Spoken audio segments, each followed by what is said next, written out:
Shafi show എന്തിനായിരുന്നു? അത് ഈ പേരും പറഞ്ഞുകൊണ്ടാണ്. എന്ന് വെച്ചാൽ കേരളം ഒട്ടുക്ക് ഇതിനെ ഇങ്ങനെ ഒരു ചർച്ചാ വിഷയമായി അടുത്ത തെരഞ്ഞെടുപ്പ് വരെ കൊണ്ട് എത്തിക്കുക എന്നുള്ളതാണ്. പക്ഷേ കോടതി അതിന് കർശനമായി നിലപാടെടുത്തു. 6 ആഴ്ചയ്ക്കുള്ളിൽ ഇതുമായി ബന്ധപ്പെട്ട അന്വേഷണം പൂർത്തീകരിച്ച് റിപ്പോർട്ട് നൽകണം.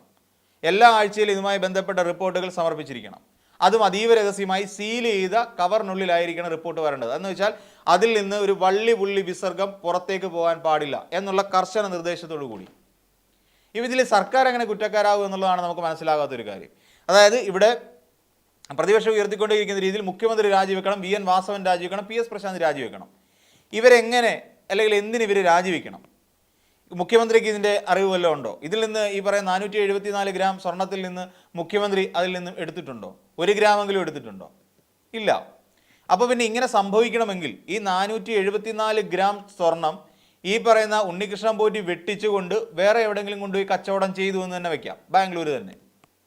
അങ്ങനെ കച്ചവടം ചെയ്യുന്ന സാഹചര്യത്തിൽ ഇത് എങ്ങനെ ഇവർ കൊടുക്കാൻ സാധ്യതയുണ്ട്? ഈ 474 ഗ്രാം സ്വർണത്തിന് ദേവസ്വം ബോർഡിലെ ഉദ്യോഗം മുരാരി ബാബു അടക്കമുള്ള, ജയശ്രീ അടക്കമുള്ള, അന്ന് അനാവശ്യമായ രേഖകളിൽ പോലും തിരുത്തലുകൾ വരുത്തിയവർ എന്ത് ഇവിടെ നിന്ന് നേടി എന്നൊരു ചോദ്യം നമ്മുടെ മുന്നിലുണ്ട്. അവർക്ക് എത്ര കോടി രൂപ കിട്ടി? ഇവിടെ കോൺഗ്രസ് ഇരിക്കുന്ന കാലഘട്ടത്തിൽ 1 കോടിയിലധികം, ഏകദേശം 2 കോടിയോളം മൂല്യം വരുന്ന പാത്രങ്ങൾ കള്ളബില്ല് ഉപയോഗിച്ച് വാങ്ങിയിട്ടുണ്ട്. അപ്പോൾ ഏതൊരു പാത്ര കമ്പനിയുടെ ബില്ല് വരുന്നു, VS ജയകുമാർ എന്ന് പറയുന്ന ഒരാളാണ്.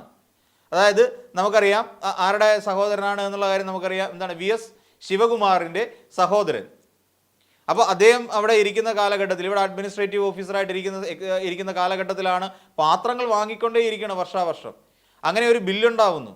ആ ബില്ലിനെ കുറിച്ച് അന്ന് അന്വേഷണം നടത്തിയപ്പോൾ അറിയുന്നത് അത് കരമനയിലുള്ള ഏതോ ഒരു വീടിൻ്റെ മേൽവിലാസമാണെന്നാണ് അറിയുന്നത്. തിരുവനന്തപുരം ജില്ലയിലെ കരമനയിലുള്ള. ഇങ്ങനെ കോടിക്കണക്കിന് രൂപ വർഷാവർഷം വെട്ടിച്ചുകൊണ്ടിരുന്നവരാണ് ഈ UDFൻ്റെ ഭരണകാലത്തുണ്ടായിരുന്നത്.